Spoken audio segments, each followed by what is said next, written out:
welcome to your award-winning The Reasons I'm Broke podcast, bringing you the reasons we're broke every single week through news and headlines ranging from comics, movies, TV, video games, and more. I'm Daniel, and this week we have the return of the almighty Kelli. It's your turn on the co-host chair. Here I am. I need like a theme song for when I come back. Something like really epic with like... If this is your very first episode, the way we format the show is first we go through a bulk of news. This week we do have what's new on Netflix, the January 2022 highlights, and then we end it with the Broquette block, which is what Kelli and I have been doing this week, the more personal side of the podcast where you get to know your hosts a little bit better. So let's jump right in and explore sector number 488.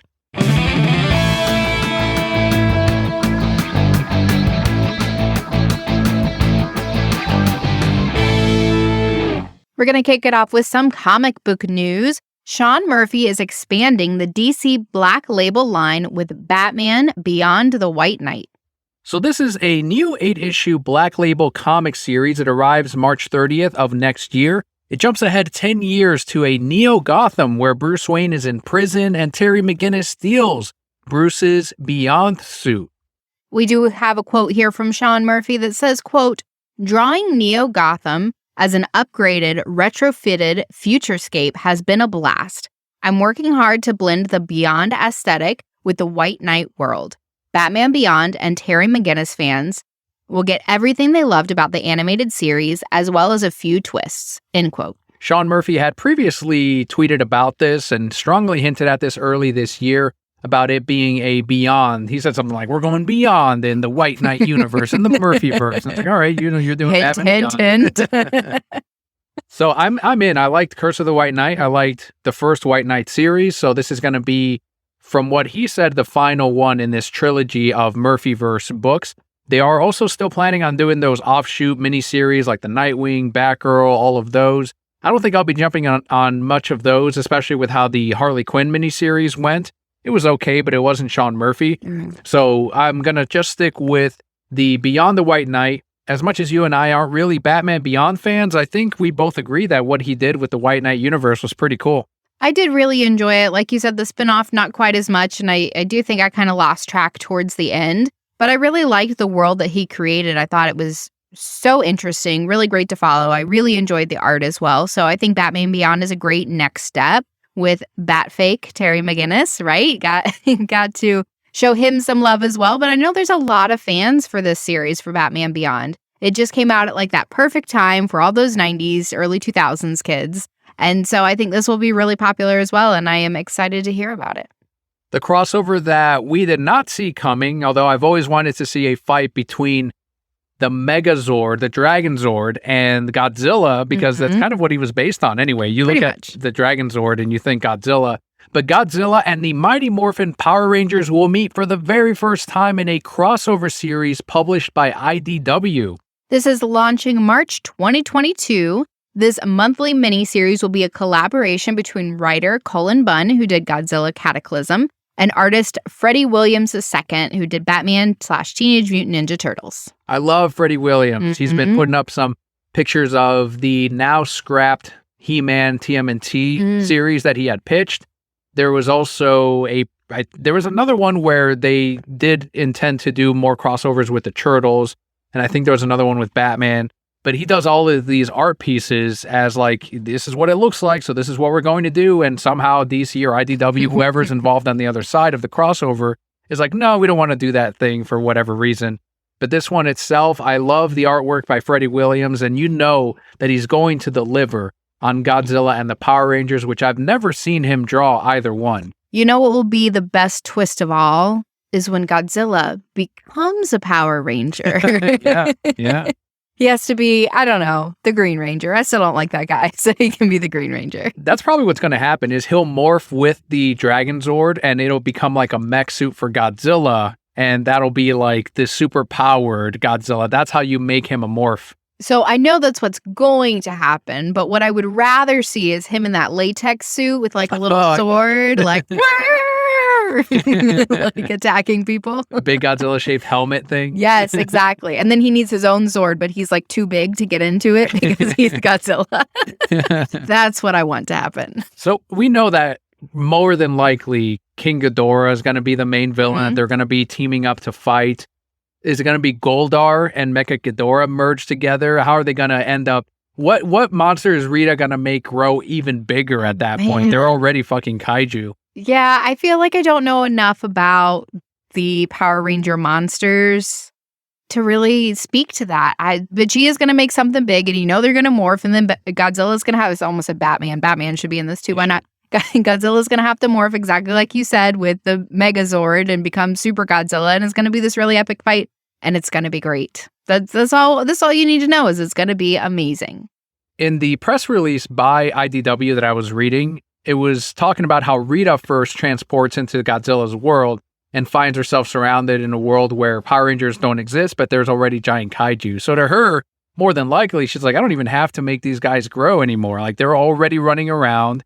That's where I'm most excited to see. Like, yeah, it'll be fun to see the Mighty Power Rangers and Godzilla all fight together or whatever, but to see Rita and whether or not she actually wants to control these kaiju or if she wants her own monsters to defeat the kaiju and then have them take over the world. What is her motivation? And I can't wait to read that in issue 1. I wouldn't be surprised if she goes and gets ideas for different monsters, having seen these kaiju. Like, oh, yep, that's a really great idea. Let me take it back and create something like that. And you'll see it with her twist on it. But I definitely, maybe we won't actually see Monster Zero, but we will see her version of a Monster Zero. And then Godzilla's like, this guy again. Or maybe she's trying to transport some of them back and she ends up transporting Godzilla by accident, thinking he's going to like help her. Joke's on you, Rita. But Godzilla, being Godzilla, just destroys the nearest city that's around, which is Angel Grove. So the Power Rangers have to stop him. So they fight Godzilla thinking that it's another Rita monster. And that's where the conflict comes in. Godzilla will somehow have to communicate to the Power Rangers like, no, I'm all right. I wanted to destroy that city, but that's just what I do. Like the nearest city, for no reason, I'll just destroy it. Right. It was in my way. I was just walking around. I don't know. They're going to have to play that little Dragon Zord flute, and that'll, I don't know, make them nice again or something. Confuse the shit out of them, I'm sure. Here's a company that's getting even larger. We had talked with Scott a couple weeks back on how Dark Horse Comics was looking for a buyer. So the publishers behind Hellboy, Sin City, and we were speculating that it was either going to be Netflix, because then if they get that, they get the properties to build TV shows, cartoons, all of that, or Disney was the other like maybe publisher. But we both concluded that Netflix is the more likely buyer, because what's Disney going to do with it aside from sit on it and make money? It turns out it was neither of them, and instead Embracer Group, which is a European holding company, they've got a portfolio of video game studios. They entered the agreement to purchase Dark Horse Comics. And I feel like they're going about it the right way. So Embracer Group will keep Dark Horse as a separate operating entity, similar to 9 other companies owned by the group. Current Dark Horse CEO Mike Richardson will continue to lead the company after the acquisition. So they're just looking to probably get the IPs, if I had to guess. This is the second major purchase agreements made by Embracer in the recent weeks. They announced a purchase of the board game giant Asmodee for $3 billion. Asmodee is fucking huge. Really? I have never heard of them. They are the board game kings. They're the ones who publish a majority of the board games that retailers get, or at least I can only speak for like the comic shop I used to work at, and I know Bobby works for a gaming company as well. So like Target Monopoly. Basically, yeah. Or the Taco Bell game. Well, I don't know if they do the exclusive ones, but they do a bunch of the board games. If you go to Target and you go through the board game sections, chances are you're going to see Asmodee somewhere in there, or at least they're distributed by Asmodee in some form. Who is this Embracer Group? They're fucking big. So they also did THQ, or at least THQ Nordic. And then Maceo was telling us on Discord that they also bought up Gearbox, who did Borderlands. This sounds shady. They're up to something. Just buying up all this stuff. It's random shit, right? Yeah. If I were Batman, I'd be already looking into this. I don't know if Embracer plans on also using these IPs. Like, okay, now that we own all of these video game companies and now we own properties like Sin City and Hellboy, do you guys feel like you can make a game based on Hellboy? Okay, have at it. We own the IP. Go for it. Sin City, you want to make a game out of that? Let's do it. So I don't know if they operate in that way, or as this article says or implies, they just want to collect money and let the things operate on their own. So it'll be fun to see if they take advantage of it in that way, or if they're just kind of, it kind of mentions, a holding company where they're more than happy to let things run. And if things start not being profitable, that's when they come down, or they sell off bit by bit. It sounds like this is the best that Dark Horse could hope for, though. They just keep to do what they do, right? A little less financial responsibility on them. Granted, they're owned by somebody else, but, they're essentially being left alone, which, if it was Disney, they'd be like, well, let's do Marvel characters in there too. Yeah. Or let's add Mickey Mouse. No, thank you, Disney. I was kind of hoping for Netflix, because I was like, yeah, let's get a Sin City adaptation next, or a Hellboy series. That would have been a lot of fun. But this is fine as well. And they're still more than free to license out those things out to whoever wants to try to make a movie of these. Joke's on us, they'll buy Netflix next. Soon the world. Yeah. Speaking of shows that we would love to see, Warner Brothers CEO Ann Sarnoff confirmed with The Hollywood Reporter that they are looking to expand the Harry Potter world. We don't like Anne, so we don't often quote her, but she did have this to say, quote, "We would love to develop more original Harry Potter series, and we regularly talk to J.K. Rowling and her team. It's got to be right, though. Whatever we do has to be true to the canon and true to the ethos of the wizarding world and who Harry is," end quote. It was reported earlier this year that there was an HBO Max Harry Potter show in the works, but WB has denied this, but they deny a lot of things. And people were pointing out the fact that she said series, and I don't know if they were reading too much into it. I don't know what you think. But by them saying series, that she's already saying, okay, so we are going to get a series. Or does she mean like Fantastic Beasts is a series of movies? The Harry Potter films 1 through 7.5 are a series of film. Or she misspoke, or literally so many things. I would love a Harry Potter TV show on HBO Max, I think. And I haven't read the book, so you can probably dive into this way more. But I've heard, because I've read enough fan fiction, that they just left a lot out of the movies that was in the books. Obviously, the books were gigantic, right? You couldn't fit all of that in a movie, so they did the best that they could. But if you go into a series, you can really dive into, like, right, each season is a whole year. And how many things can you pack into that? And I think Harry Potter fans would love it. I get that it's not the original cast. I don't think people would have that much of a problem with it. I was going to say Zack Snyder could fit all of that lore into one movie. Of course he could. It would be like Watchmen. a 7-hour movie, but that's He did fine. it with Watchmen in like 3.5 hours or something. Yeah, but we didn't really get like the pirate comic book. He did just very briefly. So we got the ultimate cut. Did you hear about that? So there's an ultimate cut that's Watchmen. They did just the pirate portion, which was the animated versions. And then there was another, I forgot what the other series, or if it was just extended scenes, but they then released those separately. They came out, and then they did an ultimate cut where they, based on where the book would put in the pirate sections, they insert the movie as well, the animated movie, so you could see the whole thing. And I don't know how long that is. I don't think it's 5 hours or even maybe 4 hours, but that exists. Like, it's out there. It's pretty cool. Why am I not even surprised? I'm not even surprised. Right. For Harry Potter, I gotta say, yeah, there's a lot to explore. The Wizarding World, it's just huge. And I think you and I were somewhat excited for Fantastic Beasts back when it started. And now we're like, especially with Johnny Depp gone, and the characters aren't really that fucking interesting. I mean, you don't have a Snape, you don't have a Harry, you don't have anyone even as interesting as Neville. Like, there's no one... You know, that those characters are not in the Fantastic Beasts movie. So I'm watching them out of, all right, well, let's just finish off this series and see how it connects to the first film, and to see Dumbledore be gay on the big screen, because he didn't get any of that in the original movies. And since then, J.K. has said that he was. And they hinted at that in the new one. So they're going to obviously expand on that with the next film. But once those are gone, and I know a lot of fans that were big on Harry Potter kind of feel the same way, especially with that fracturing of the Johnny Depp fans now boycotting the Harry Potter stuff. I think it would be smart for them to develop this third thing over here, whether it is a series, and by her saying it needs to be canon or it needs to be true to the Wizarding World, that tells me not a reboot. That tells me that they're trying to do another Fantastic Beasts type of thing over here, where it takes place separate from the Harry Potter universe, but still in that same continuity. And then with this New Year's Eve thing, by the time this episode releases, we have whoever is on next week, I hope they watch the Cursed Child special, but there's some speculation that they might announce a Cursed Child film after the 20 years or whatever reunion that they had talked about that's going to be on HBO Max. That would be really interesting. Do you think they would ever do a movie or maybe like a short series of like Harry's parents and their younger years in Hogwarts? That's one you could explore, because then you get Snape back, you get Dumbledore, you get all of those. I don't think James should be the main character. I mean, he would be the Malfoy of the series, right?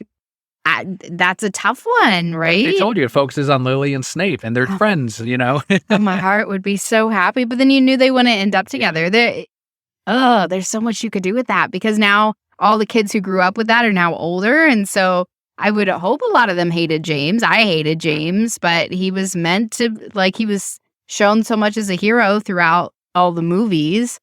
But that would be really interesting to follow Lily and Snape, and you know the whole time in your heart that it's going to end poorly and they're not going to be together. And then it just ends that way, and you're a glutton for punishment. You keep on watching it.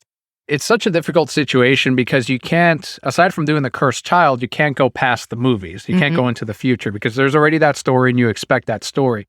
So you can only go with events that are happening during the Harry Potter books, or as they did with Fantastic Beasts, where they're like, all right, we're going to explore more of Dumbledore and his secrets. Like, what more secrets could he possibly have at this point? Try to collect his notes. And then with this Grindelwald villain, which is whatever, you know, I don't think now it's Mads Mikkelsen is going to be the guy that replaced Johnny Depp as the new villain. So, you know, a series would be smart. And I don't know who they would follow. Like we said, the prequel would be good, but they need to continue to capitalize on it, because as much as the fan base has been, again, a little bit quieter on the Fantastic Beasts side, they're still there. And I think people like you and I are ready for a series or a show or another set of movies or the Cursed Child whenever they decide to make it. And I think it's going to happen. One of the really cool things about Harry Potter is, yes, you have the really diehard fans, but Harry Potter has affected everyone in some way. So I've seen the movies, I've never read the books. I've read some fan fiction, right? Not a huge diehard fan, right? But it doesn't matter who you talk to. If you ask them what Hogwarts house they're in, they can tell you. Even if they've never seen a movie, they can tell you. And I have never seen in the coffee shop that I work at, if somebody comes in with some Harry Potter house something on, there's at least 3 other people who are like, that's my house too. And they just bond and like you're friends. And especially with me, because I'm a Hufflepuff, and that's just what we do is we bond. We're friends. And if I meet another Hufflepuff, we like, our energy is here, like way up to the ceiling, and we're excited to meet each other. Because Hufflepuffs get a bad rep, and I don't know why. They're the least popular house. Why? I love being a Hufflepuff. I think it's because there aren't a lot of the major characters that are in Hufflepuff. What's his name? He died. Well, that's half the fucking series. Most of the teachers at Hogwarts. No. Harry's boyfriend. Malfoy? No. Pattinson. Oh, Dickory? I thought it was a Gryffindor. Oh. No, I'm pretty sure he's a Hufflepuff. I'm pretty sure he's, because when you look at the list of like famous people in all these houses, he's the only one listed under Hufflepuff. See? I have to do the test again because I don't remember if I got Ravenclaw last time. I might have gotten Gryffindor at some point, and I'm like, I don't want to be Gryffindor. You know, I was pretty sure you were Ravenclaw last time. I could have been. But do let us know if you have any ideas, if you're into Harry Potter, what you think they should explore in an HBO Max series, or the obvious Cursed Child that I think we're gonna announce that. But probably by the time this episode launches, it will have already been a thing. But on another streaming service is The Witcher Season 2, which did debut at the #1 spot on Netflix's top 10 list. Season 1 of The Witcher was a record breaker back when it debuted. So this was not much of a surprise for a lot of people because, one, it's not solely Season 1 that is getting people to come back and watch this, but it's also, Season 2, but it's also Season 1.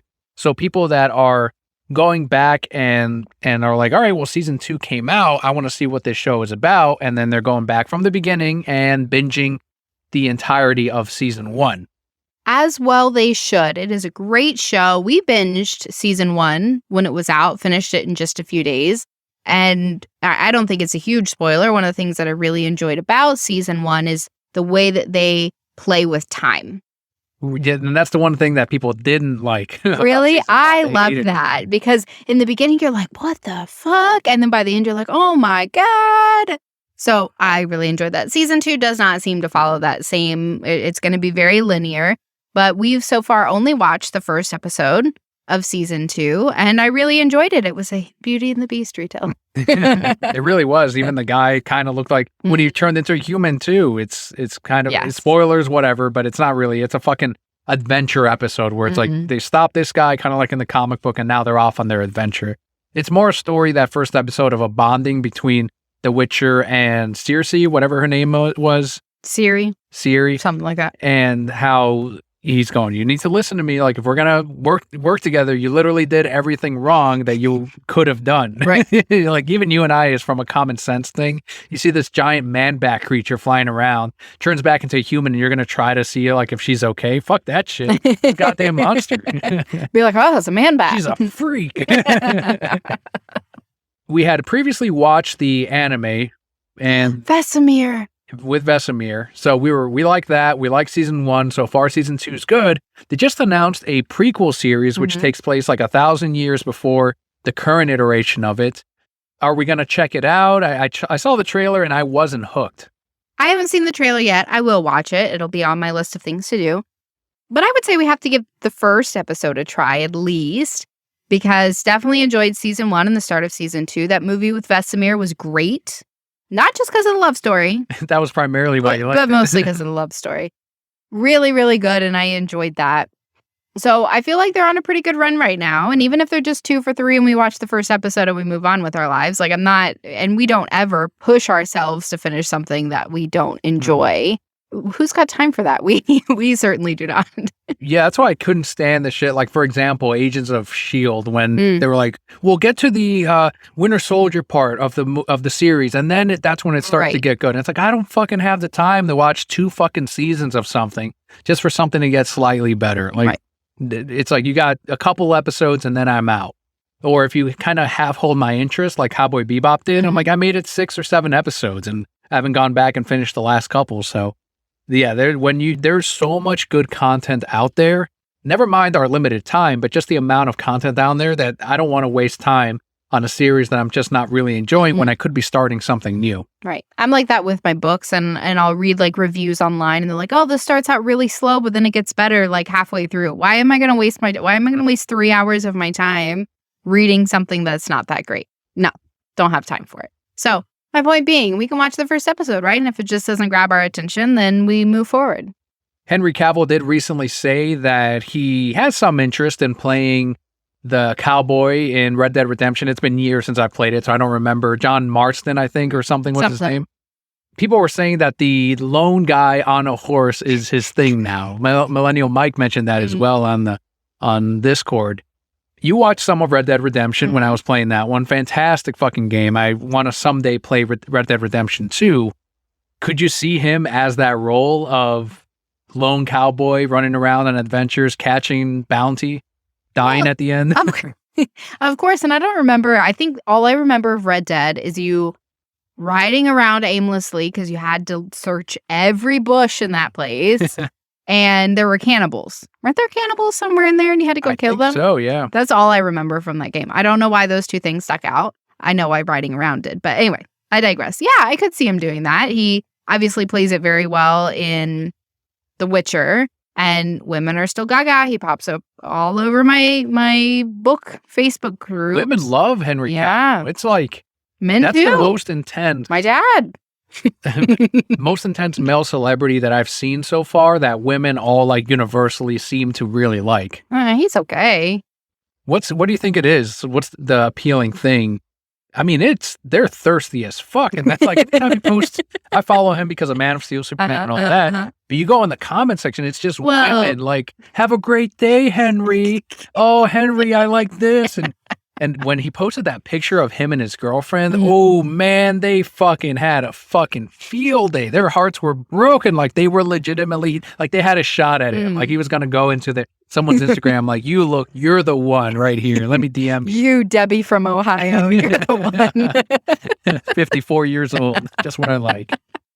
I think here's what I think it is. I don't know. I'm analyzing, right? But obviously Henry's attractive, right? You see him in Man of Steel and he's got all those muscles. So it's the muscles. I mean, yes, that's a part of it. He's not really controversial. Like he stays out of everything. So you're not much. well, correct. I don't disagree, but you don't hear Henry and are polarized, right? You don't hear Henry and say, oh, but he likes this and I don't. He doesn't have any of that. So he draws in that many more people. He shows that he can play a wide variety of different characters. And I will say, as far as The Witcher, right? He's quiet, he's brooding, women just want to fix him. And so they're attaching his character of The Witcher with him and saying, oh, yeah, that's who he is. One of the things that they call him, you know how you have, what is it? You clean up well is like the saying, you clean up well. They say he grinds up good. Grimes up good. Grimes up good. So that's what they say about Henry Cavill. So I see the appeal. And then he's also kind of at that age where like old or young, he's still that perfect age where you find him attractive and don't feel gross about it, I guess. And once he gets a little bit older, that's when the fan base will, it's kind of like, what's his name from NSYNC, the bigger one, Fatone, where he was talking Joey about how, Fatone. Yeah. He had mentioned on, I think, on Practical Jokers that when they did a reunion and he looked out into the crowd and he's like, oh, it's 40-year-olds and 30-year-olds. Like, yes. I'm definitely getting old. That's your age now. So that I've cracked the code on Cavill. Gotcha. All right.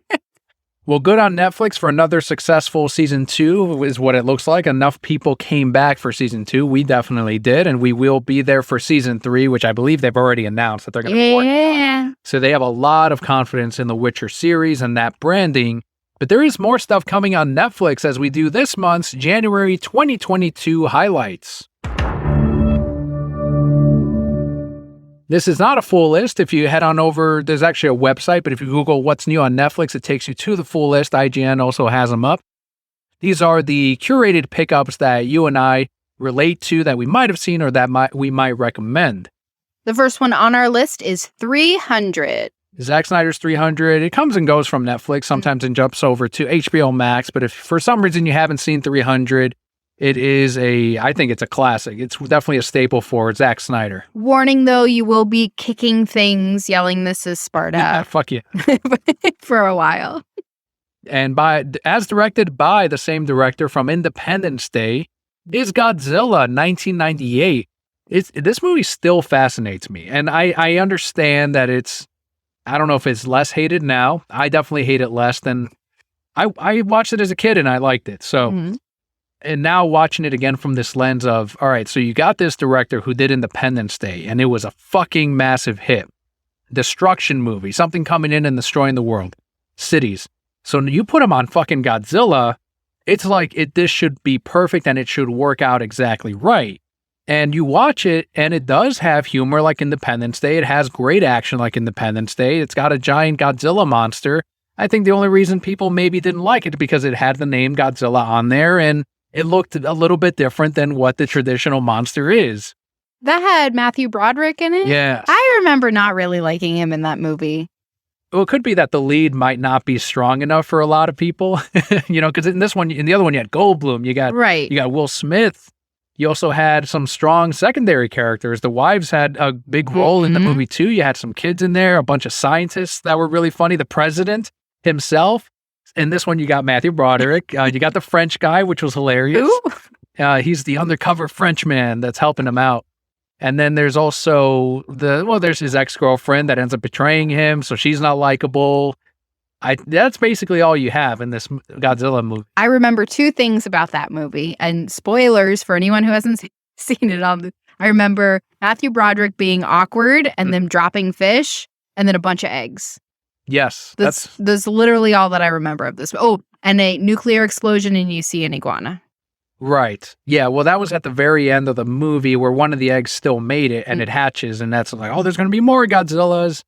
We played it at the shop all the time, and the more we played it and watched it, the more iconic a lot of these lines became.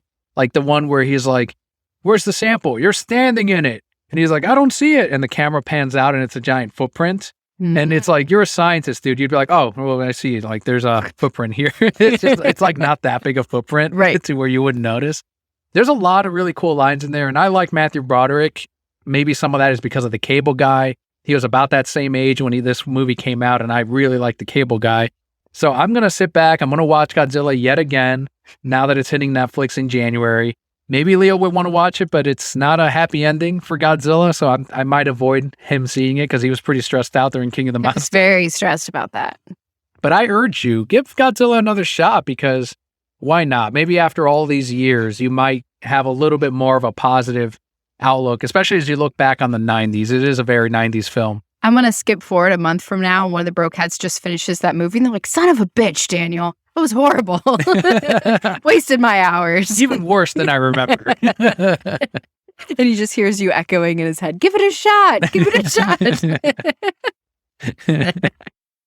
Well, another one from my childhood is Gremlins. And this one is, I showed you that one for the first time, I think. Yeah, we watched it together. It was okay. It's like a kind of sort of Christmas horror film a little bit. There's a lot of humor in it. I was telling Matt, like, how much longer until we get a Gremlins 3 or a reboot? Because it keeps coming up somehow. You know, they keep doing the Funko Pops, a couple of the merch things. I don't know if it's big enough to carry it, but if it hits Netflix, it might get a new set of eyes on it. You know, that something hits Netflix and suddenly it trends. Next on the list, we have Hook. I love this movie. I watched it again recently and realized there's a lot in there that's not a kid's movie, but I definitely watched it as a kid. And you watched it for the first time a few years ago. In its full form, yeah. I had seen bits and pieces growing up. I love Robin Williams in this movie. I think he's funny, but he also has to play that serious character and really embodies, right, that childishness that he does as he gets further into it. You have Rufio, also the voice of Zuko from Avatar: The Last Airbender, and that was really great. Who played Hook? Dustin Hoffman? I think so. That's what I feel like. He did great as Hook. Also, should not have said half the things he did in that Kids. He pulled a gun at one point, put it to his head, and he's like, I'm just going to kill myself. And he's like, whatever. Julia Roberts was Tinkerbell. That always confused me as a kid because I'm like, that doesn't look like Tinkerbell. I always associated it with the cartoon. With the Disney. And same with Robin Williams. I'm like, that's a fucking adult. Not knowing that in the story, Peter Parker's now an adult. And Peter Parker. I'm sorry. Peter Pan. I've been fucking arguing with these goddamn MCU sheep on Twitter. Like, oh, I haven't typed Peter Parker or Spider-Man more in my life than this shit because maybe I'll get into it in the Broken vlog, but it's that enough's enough. Let's go to the next movie, Interview with the Vampire. I rewatched that one again a couple nights ago. I don't know if I'm going to revisit it anytime soon. Anne Rice just passed away, and they released the final book that she wrote, and I think she co-wrote it with her son. I can't remember. It might be a different book entirely, but this one starred Lestat. So it's another adventure with the character. And I went down a little Wikipedia rabbit hole of like, okay, well, after Interview with the Vampire, what happens to these characters? And I kind of learned, okay, well, they continue living here. Some of these guys died, and Lestat is kind of the anti-hero of the series, but she based it on her husband and herself. Like if they were merged as one person, that's who she wrote Lestat as. So that's why I think she's written more about him than anyone else. And he's kind of continued on, and he became the Prince of Vampires at one point. And so Interview with the Vampire, I was rewatching it. It's got some cool visuals and some strong actors today, at least. Brad Pitt's performance was whatever back then. But the biggest problem that I noticed is the pacing when I was watching this one, because after you have the vampire battles in I think it was France where they had been with the troupe, and then Lestat at the very end, it doesn't really have a final act or a finale or something that leaves you like this is a satisfying ending. You get Lestat one more time at the very end, and he's having trouble coping with the modern world. And Louis is like, well, I'm not going to help you, goodbye. This is where I'm going to leave you. And you feel a little bit bad for him because he's a product of his time, as Antonio Banderas' character was. That's why he wanted Louis so much, so he can bring him into the modern world. And he didn't want to fade off like most vampires does, as he was saying. He's like, most vampires die by their own hands because they can't handle the changes in the world. They're still a product of whenever they were created. And it was kind of like, it's over. And I'm like, oh yeah, it doesn't really have this satisfying ending. I've watched it once the whole way through with you. I saw pieces the other night while you were rewatching it again. I can see where that would be challenging not to have that satisfying ending. And for this to be about vampires and I didn't jump on it to watch it again, obviously tells me that there wasn't enough in it to hold my interest. But we also enjoy very different things, as I'm sure longtime Brokettes know. They're like, yeah, Kelli, there's no romance. We know. But I know a lot of people really enjoyed Anne Rice's work. And when she passed away, my book groups on Facebook were exploding. And there were actually authors that were taking comments from fans and were printing them out and sending it to the, Anne Rice's family to say, look how much she inspired so many people, which I think is pretty incredible that, one person can have this big of an effect on so many people. The last thing I'll say about when I rewatched Interview was I think it's the first time I've seen it as a dad. And I did connect a lot more with Louis and Claudette, I think was his daughter's name, which it is like their adopted daughter between Lestat, Louis, and that's like the mother and father figure right there. So when he has this protection over her and she ends up ultimately dying, that rage, that emptiness that he feels, like it hit me differently this time than when I watched it beforehand. So that was richer to me, at least, that part of it. But overall, it didn't really save the movie. Like, I'm not saying it didn't make it better. It's not a bad film, but it's not something that I don't think I'll be buying. I don't think the more I rewatch it, the less I like it.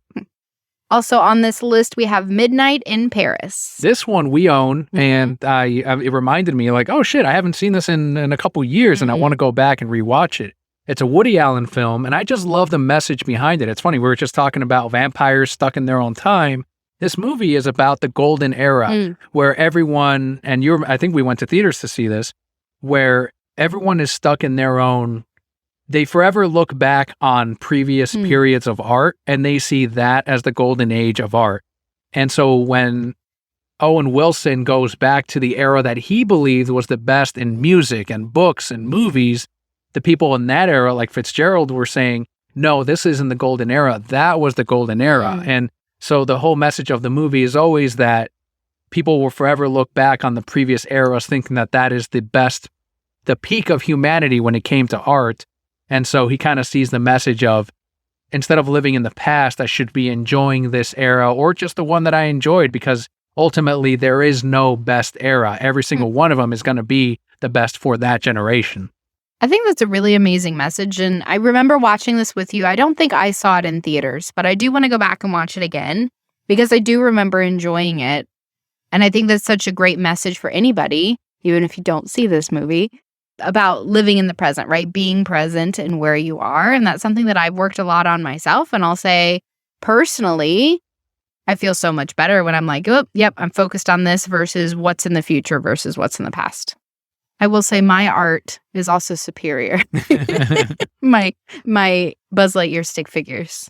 That's the peak of humanity right there. There's a real world example right there of the golden age fallacy.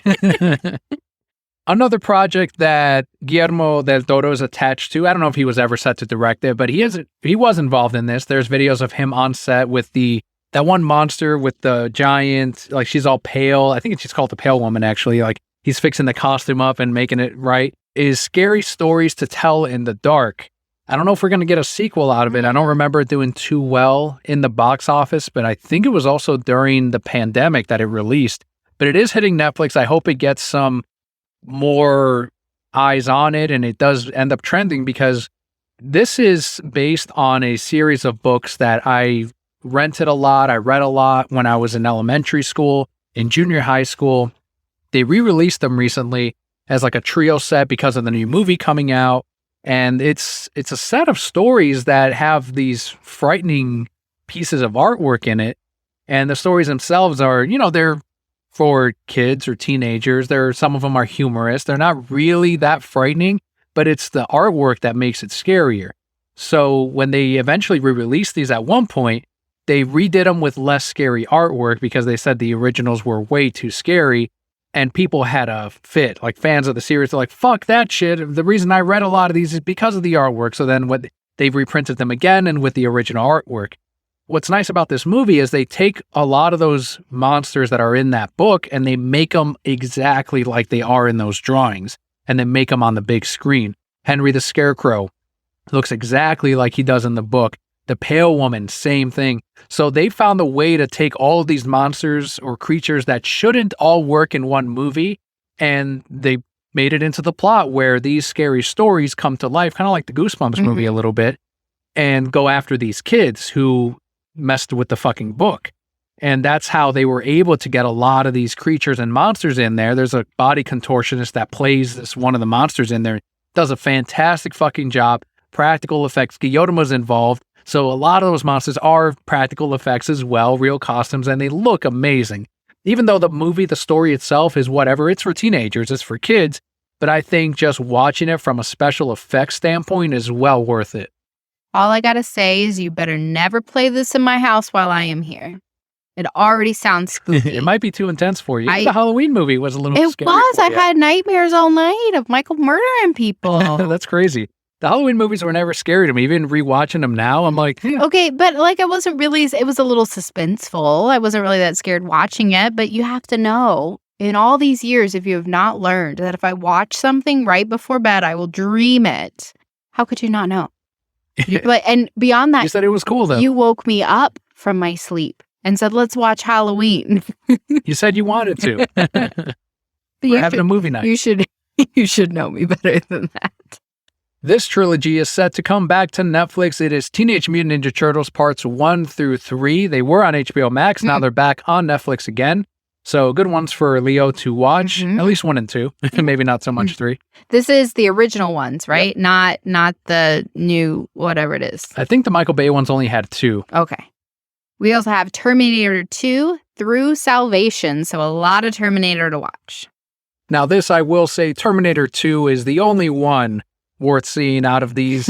Terminator 3, skip it. Salvation doesn't even have the clip of Christian Bale going off on that stagehand or the lighting director or whatever.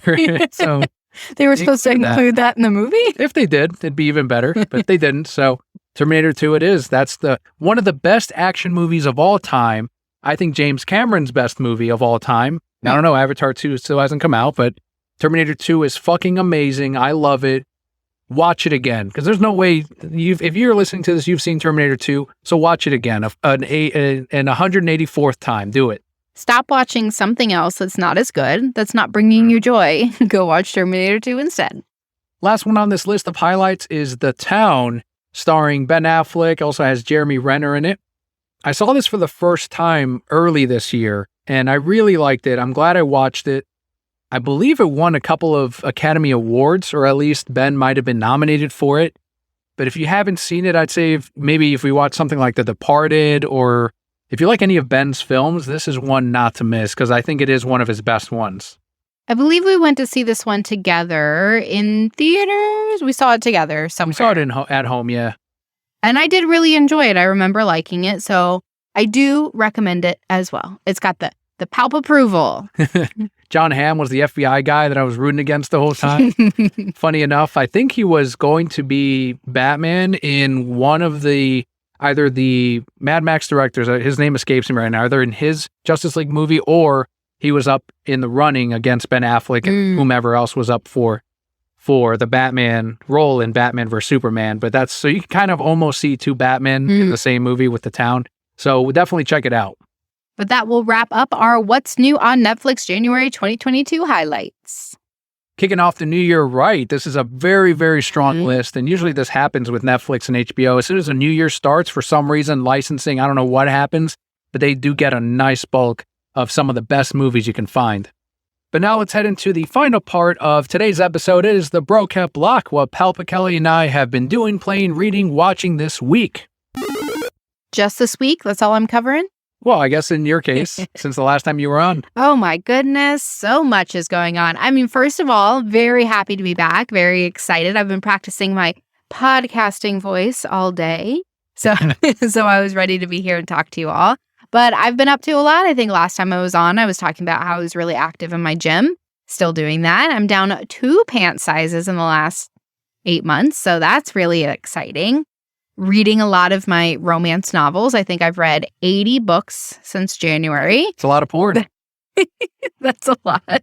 But 2 weeks left. So my goal is to get to, 83, 85, something like that. There's romance too. It's not just porn. A lot of stuff with Leo. He's very well into 4 now and just so much fun. Yelling at me from the other room as we speak because he wants me to change the channel, which he very well knows how to do. He's just choosing not to. still obsessed with dinosaurs. He does not let that go. And I'm sure I was the same way when I was a kid. I'm sure you were as well. Not with dinosaurs. Not, but with, not with dinosaurs. He absolutely loves dinosaurs. We're fortunate for the holidays this year. He got dinosaur everything. So sheets and toys and a big boy bike with the little dinosaur. I don't even know what it's called. The one with the frills? Yes, the one that kills Newman. But his name's not Newman. Nedry. That's right. So he's getting a lot of dinosaur things. So very excited about that. And just watching his mind learn and grow. I know we've talked, every time we talk about him, we say it's just so cool being a parent and watching him develop. And yes, there are tough days where I'm like, okay, Leo, like just listen, just brush your teeth. Right. Yeah. I mean, that's kind of it's become a norm in a way though. So right. It has gotten a little bit easier in a weird way, twisted way. We're just so sleep deprived. No, not really. So those are the big things that I've been, obviously work is busier than ever and still working on so many things and still loving what I do and drinking too much coffee. When I tell people, because they say, oh, what's your favorite coffee? And I say, well, 4 shots of espresso. They're like, how much? And I said, that's really as much caffeine as a large, like if you drink a large cup of coffee, you have as much caffeine. I just get it like super fast. All at once. Right. You also ended up getting some plants for your book porn collection there. So is that just all you're ever going to call it? I mean, that's called what it is. There's no shame in it. Okay, as long as there's no shame. Yes, I do have some plants for my book porn collection. I don't know, maybe it's a woman thing that we just want plants in our house. But then I was doing more research, and the plants that we have actually help filter the air. And Leo's room smells like a little boy now. So we got him a little plant too, and he gets to go through the process of like caring for it and is it time to water and different things like that. But I really like our plant. It's growing very well. I've only watered it once since we got it, and like there's new leaves on it every day, which is really amazing. It's one of those needs like no light and just thrives in the dark. So I said perfect.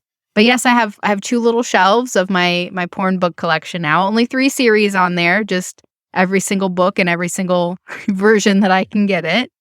But it's cool to be able, and I know you've had like your bookshelf of comics for years, but this is the first bookshelf I've ever had of my books. And, getting to just see them there is really cool. We're all kind of in the middle of the Christmas, holiday, New Year thing, rush, whatever you want to call it. So this is one of those years where it's the least amount of hours I've had in a long time, which is a good and a bad thing. I'm trying to find some positives in it too. So good thing is I can appreciate the lights and being with you guys at home. You've mentioned before that having me at home more often, you've noticed that.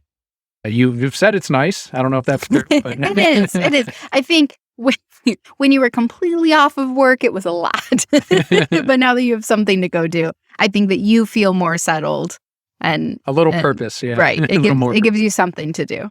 It's been a little bit weird because I'm not in the middle of the retail holiday rush. This is the first time in years where I haven't been a part of that. And yeah, I do feel some of that in the food industry where I do work, because it happens to be an area where if the surrounding shops are busy, then we get busy as well. So I do see the fallout of that.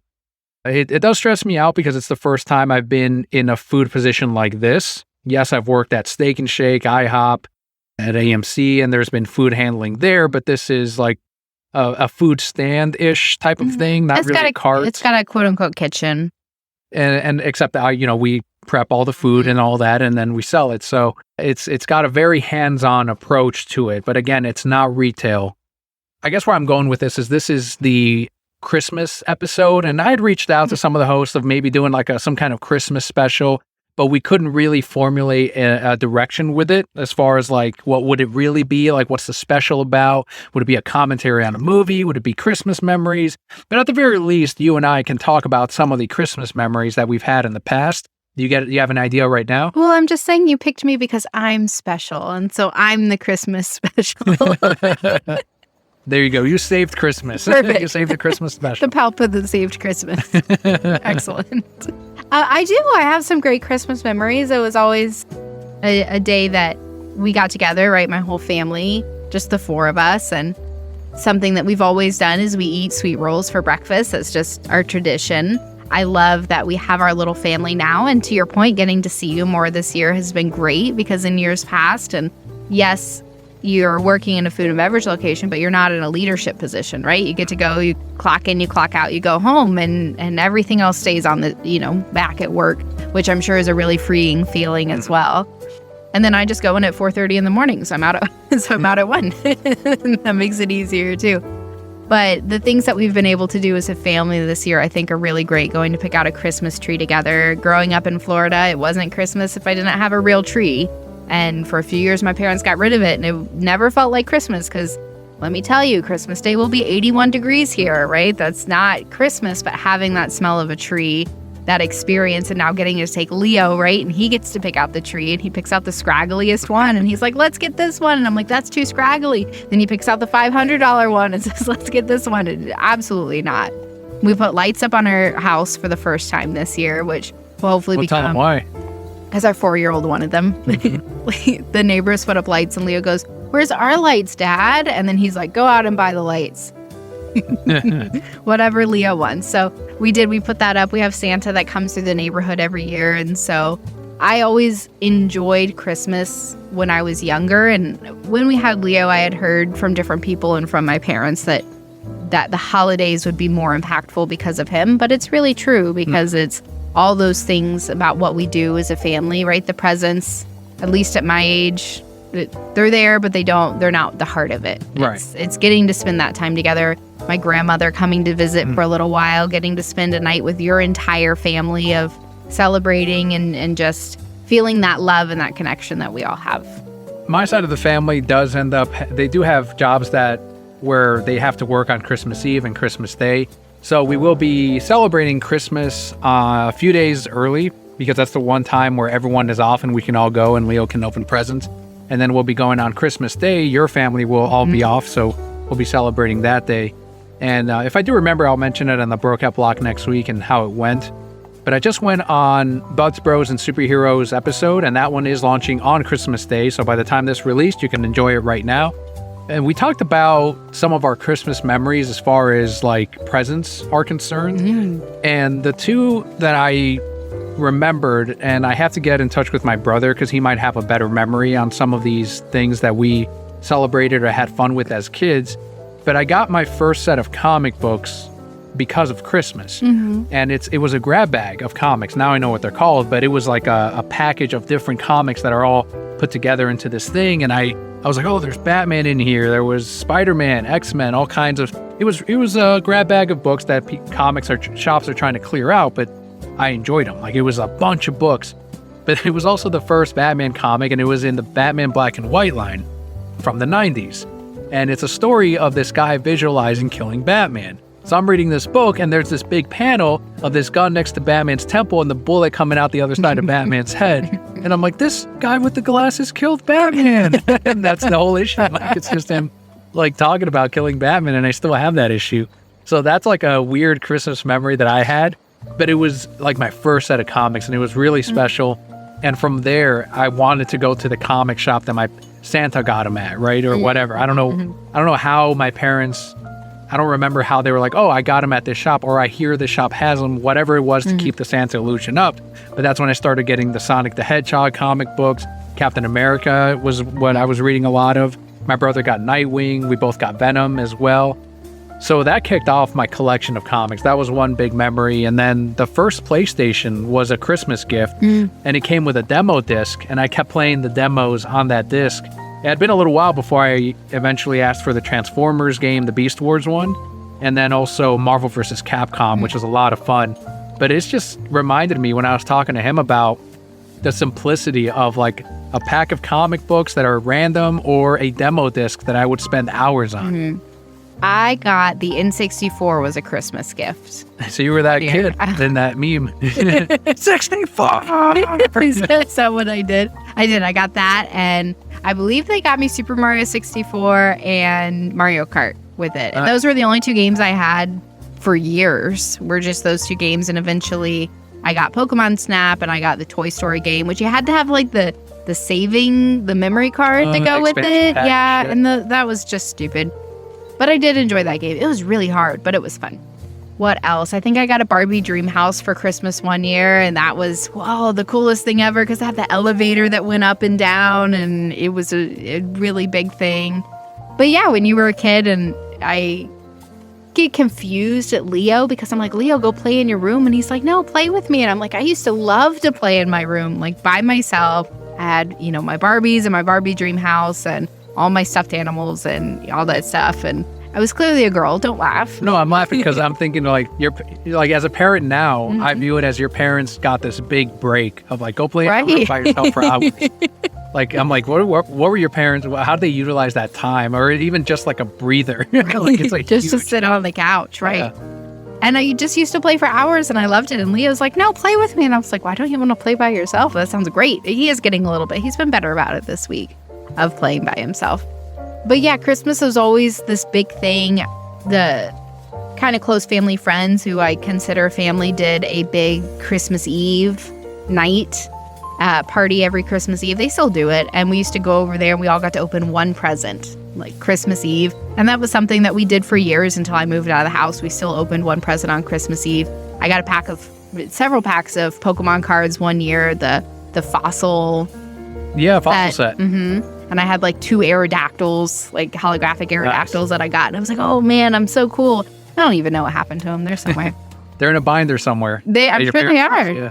I'm sure that actually I think they gave them to us. So it's a binder here somewhere. I still have to go to my parents because I know they have the binders that my brother and I had of the old Pokemon cards. And I do have a complete set of the base set. Scott just finished his Team Rocket set. And he was reminding me, I had so much nostalgia. We were talking about it at Uno's. He was talking about the Dark Zapdos, and the Dark Vaporeon, the Dark Charizard, all of this shit. That I'm like, yeah, I remember that. And that Dark Flareon was amazing. So it'd be cool to go back and check out those old sets. And I'm not looking to sell that old stuff. Oh man, I was about to say, you've made some money. Well, that old shit's not worth. It's the stuff that when in the 2000s when the printings were low, like the Neo set, that shit is, or the e-reader set. That's the stuff that's worth money right now. Last thing I want to ask you about Christmas presents right now, because when we went over to your parents' house, I noticed one of the presents was ripped, and you told me the dog stepped on it. She did. And opened it, and you could fucking right on the spot where you see a raptor peeking out, like a little raptor. And I don't know if it was blue or not from Jurassic World, but it's out there. Did Leo notice it already? I don't think so. Amazing. I don't think he has. He's not at that age yet where he wants to look at the presents and see it. Right. I don't think he comprehends yet that in a couple days he's going to get a shit ton of toys. Oh, yeah. He probably has no idea. Give it a few years. Yeah, he hasn't seen it. The dog did step on it, though. So it was one of those, like, oddly shaped boxes. So I just, like, put the paper over it, right? Like, whatever. He's just going to rip into it anyway. But he's so cute. So Target did a buy 2, get 1 free on dinosaur toys. And I couldn't let that go to waste, right? We had to get him more dinosaur toys. I'm telling you, you're gonna find a space for him because I'm not. In his room. He has a whole bedroom for all these dinosaur toys. So I had already picked out 2 when I was trying to find the 3rd.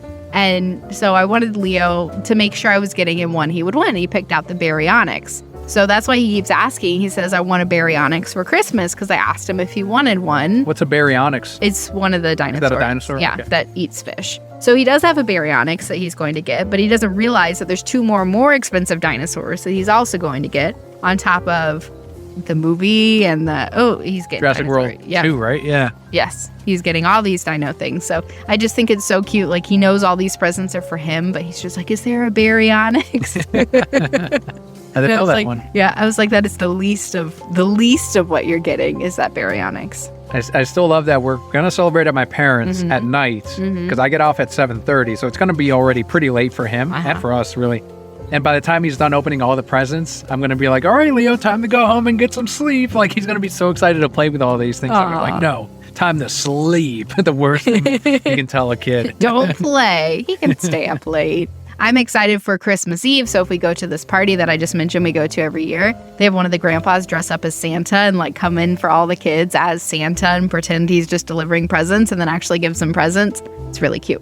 So this being the final episode of 2021, obviously 2020 was a challenging year, 2019, of course, and this one, how do you reflect on what this year has felt like, not necessarily related to the podcast, but just, someone could be listening to this a decade from now, and it's like, this is a COVID episode, because we're still in the middle of the pandemic and everything.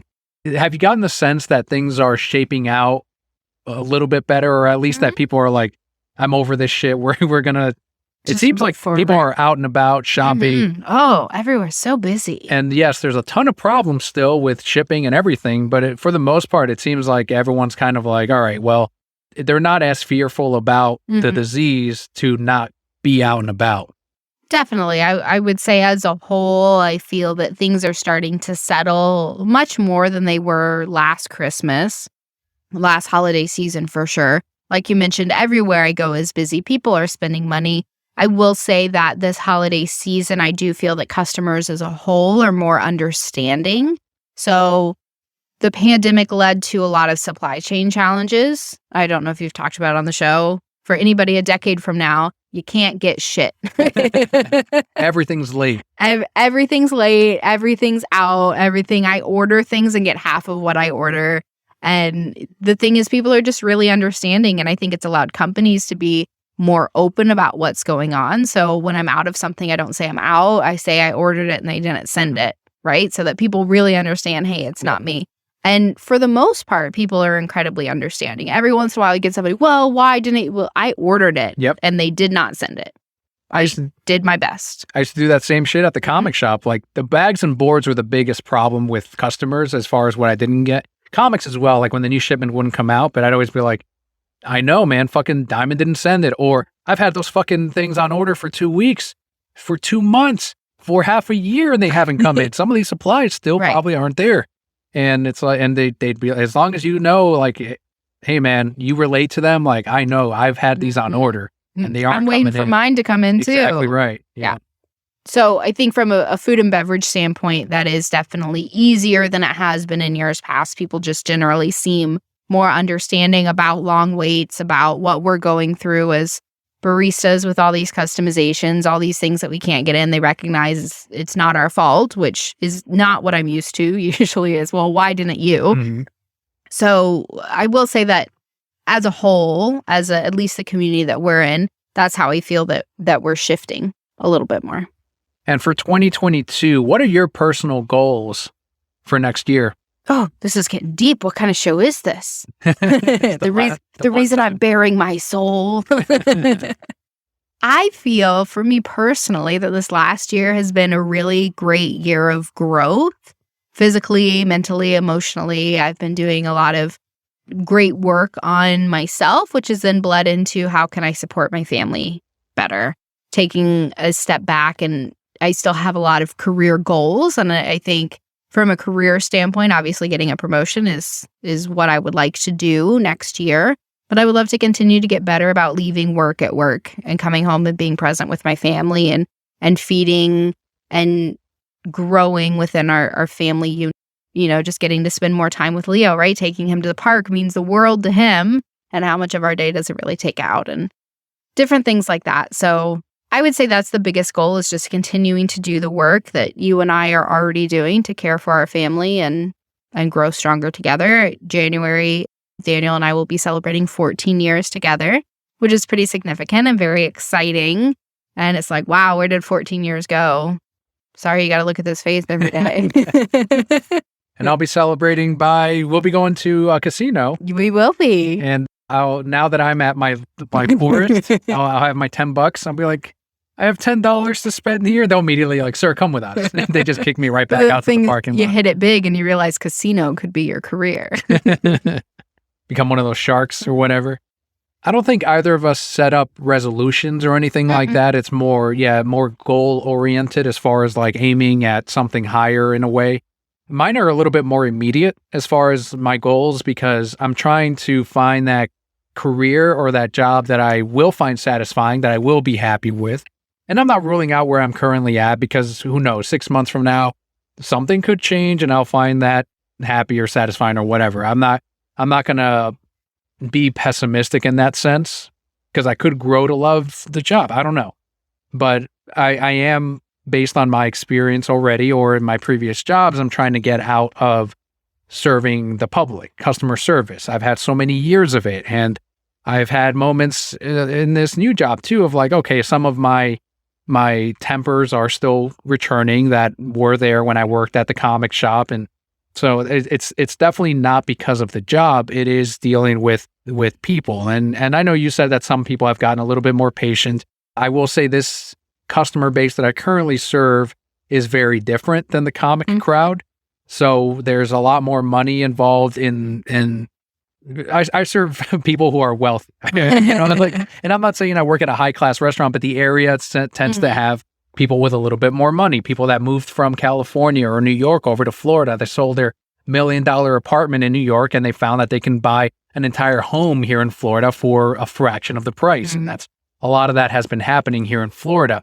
For a good or bad thing, that's up to whoever you ask here in Florida. So that it still tells me that I'm trying to find that other career, something that I will find happy. And I am searching. My parents have actually been like, hey, work at Cisco, this warehouse. They're looking for a manager at this. And so I think next year, once it's a little more difficult now because of the holidays, offices are going to be closing down. But once the new year starts, I'm going to continue searching for those jobs. And I still check the post office of all things, like every day, because I'm like, I'll fucking work at a post office if it's in the back, like I'll handle sorting the mail.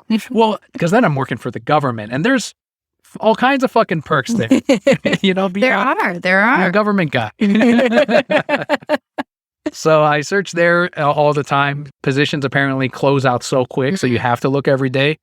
I know somebody who works in the post office. You should have told me this sooner. She came in today. Oh, good. Well, when she comes in again, ask her. Because my parents have asked their post guy, too. And he's like, he's like, check the website every day. And that's why I've been doing that. I got you. So let me know what you find. And if I end up moving to that, great. As far as the show, there is a number that I'm looking for on a weekly basis to be able to pay my bills, to be able to survive on everything. And I've been selling stuff on eBay to help make ends meet. And I know you offer very graciously like, hey, we have our accounts are separate, but you're like, if, there's no emergency here. If you ever run out of money, I'll help you out. But I'm also trying to, do my thing. I've got a lot of pride in earning money and in providing. So that's why I definitely want to find that other position that I will be happy at, satisfied at, and to eventually maybe continue to make this podcast and streaming, though we sometimes stream the show, a regular thing or a more common thing or a I don't know about a daily thing, but something that becomes my main focus. I don't know if that'll ever happen, but if I continue to work towards it, I'll get a little bit closer. And that's all it is. Continue to work towards it. The thing that I love is that even though I have offered to be your sugar mama many times, you still have that drive, right, to go out and contribute to our family and find something that you love to do. Because like I said earlier, when you get to go out of the house and do something else, I do see more satisfaction in what you've done with your day, because it wasn't just watching TV or playing video games. And a lot of people would just be satisfied doing that. So right. We saw that with the fucking pandemic. I couldn't do that shit. So I could probably read all day. I really probably could. Wasn't there a couple weeks where you did stay and I was working at the I don't remember, like in 2019 where I was doing mail order stuff or online sales for the comic shop, and then you were like, I could not be a full-time mom or whatever it was. Oh, there were 2 times where I had 10 days where I had to stay home. And by the end of the 10 days, I was like, okay, I'm done.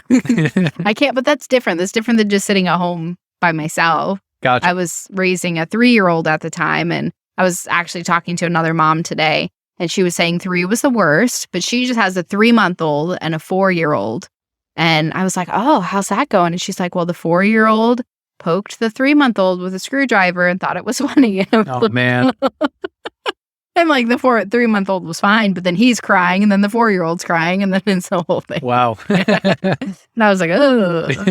But I had to be nice because we messed up her drink. So then she had to carry the 3-month-old in through the rain to get her drink remade. Man. And I was like, tell me about your life. Well, to end off this week's episode, I do want to say that the show has obviously gone through a pretty major change this year when you had to step away and focus more on our family and on your job, as that became something that took up even more of your time. And so we were able to continue the podcast thanks to the generosity of time that comes from the other co-hosts that rotate in and out of the show every single week. So to the point where they've all stayed on in the rotation and they've all been like, all right, I can record on this day at this time. Great. We're able to knock it out, hour and 15 minutes, hour 30, sometimes 2 hours. So I'm glad that it's continued. I'm glad that it's been able to sustain itself, especially. I know on Patreon, we have lost a couple of backers, and I know not everyone, I know some people personally that don't have a job that had to back out or had to drop their tier, whatever it may be. It's still a very tough year for a lot of people out there, but I'm grateful that at least this show can continue. And if this can distract you a little bit from your week or provide a little bit of entertainment while you're driving or while you're working in the office or while you're at home, that it is something that I'm happy to provide along with the rest of the hosts on here, and hope to continue to do so throughout all of 2022. And I am very thankful to all of you and to the co-hosts who stepped up to support Daniel when, like he said, I made that decision to step away and focus more on our family. This show is very dear to my heart and always will be, and I enjoy getting to pop on every once in a while. And like I said, dust off my podcasting voice, which I do use over the headset every day at work. But it's great to see that you can continue doing this, that you have a wonderful support group around you, that, I don't know, this one person who enjoys listening to us every single week. And like you said, that's what we do it for, even for just one person. That's what you're here for. And so thank you to all of our listeners who tune in and support from afar. From all areas of the sector, the Brocat Core are there. For going into 2022, if you want to support the show, if you want to gear up for 2022, there's all kinds of designs. We have more designs than ever up on TeePublic, not just designs for the podcast and specifically for the show, but also other properties from DC Comics, gaming, anime. All of that is up on our TeePublic. If you head on over to thereasonsimbroke.com, click on merch, you will find a link to not just certain highlighted designs, but also to our storefront itself. And if you're like, I have enough shirts, there's mugs, there's posters. Millennial Mike just bought some prints and posters from the TeePublic store, ours, and put them up in his room because I think he had just moved. So he needed some wall decorations. And I think he got a Godzilla one where he's eating noodles. And that one's up on our TeePublic. And I just finished another design, but I think I have 5 designs that are ready to go up for next year. Because as I mentioned before, I get inspiration, I start designing them, and then that happens more often than when I release them, because I don't want to release a design every month or anything like that. Usually every quarter, I'll put up some stuff. So in a couple of months, probably in 2 months, I'll release the next design. I've got one I'm really excited about coming out in the summer of 2022. It's a summer design that I designed in the fall. And I'm like, all right, it'll come out next year. So that one I'm excited for. It's got Florida designs on it. It's got flowers, and it's got The Reasons I'm Broke on it. I'm excited for you guys to see it, but that is at thereasonsimbroke.com. So thank you again for joining us in 2021, whether this is your very first episode or your over 400th episode, number 488 and then some with the Patreon exclusives. Thank you so much for tuning in once again. I've been Daniel, joined by Emperor Palpicali and Brocat Core. All will be well.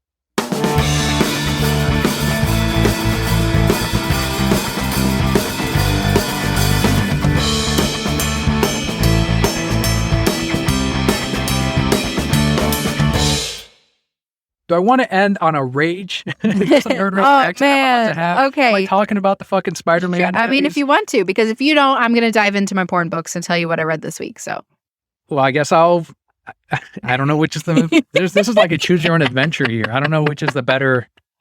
I feel like the Brokehead Core want to hear me whine about. They probably do. They probably want that more. We'll add it. If you guys want, we'll add a section about Kelli and her books. But for now, let's hear about a Spidey Man.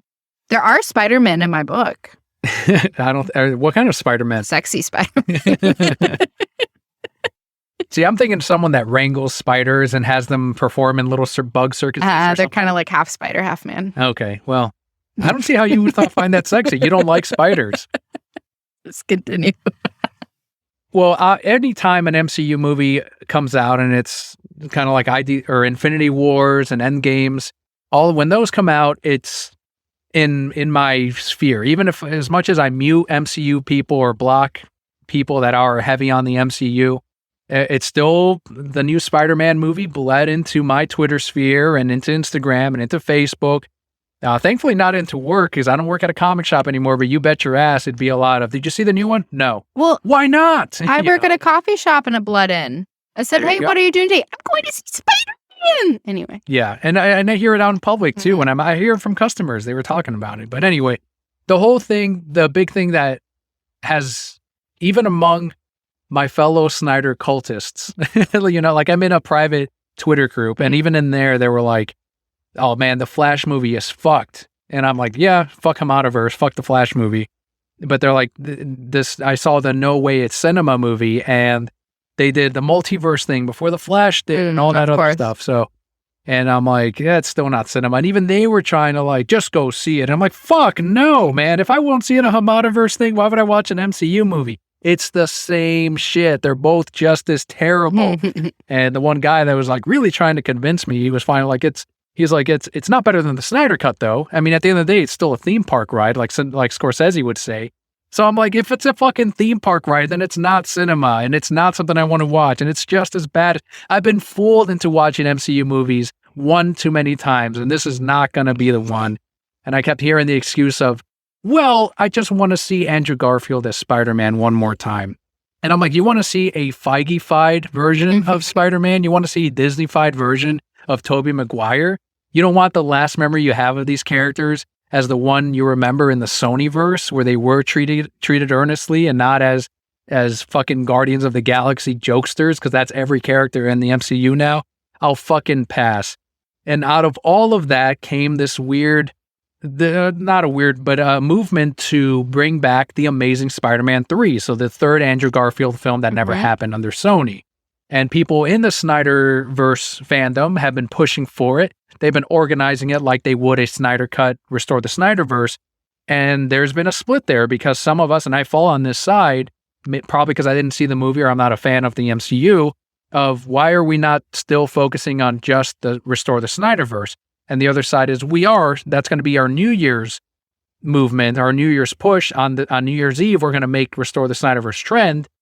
But on Christmas, we're going to make the Amazing Spider-Man 3 trend. And I'm like, why are we doing this? I'm not going to participate. If Sony makes the Amazing Spider-Man 3, I'll watch it, but I'm not going to push for it either. As much as I like the Garfield films, it's just not my thing. I'm more interested in the Snyderverse. And these MCU sheep that have also been now asking for the Amazing Spider-Man 3, you can dig into Twitter. I've done it. Others have done it. Of these same MCU people, I called one out today, of them years ago saying that they should nuke Sony headquarters in Japan so that they lose out on Spider-Man and it becomes Disney's only. Shit like that. Awful shit that they've been saying. And now they're asking for the Amazing Spider-Man 3. One guy screenshotted it. I'm like, this you, bro? Like, this is you. Like, it's just sickening to me. It's disgusting. They've all made a complete 180 because of this fucking movie. They spent years trashing Tobey Maguire and Andrew Garfield to uphold their precious Iron Boy Jr. And now that they're all in the same movie, oh, well, now they're all good. Fuck you. Oh, they redeemed him. There was nothing to fucking redeem. If anything, they probably made him worse. And I'm not seeing that shit. That's what I've been going through this week. That shit's been all over Twitter.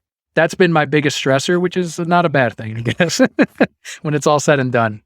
Well, now, I'm sorry you've had to go through that. That sounds very tough. But let me tell you about my Spider-Man. I'm not really going to tell you about my Spider-Man.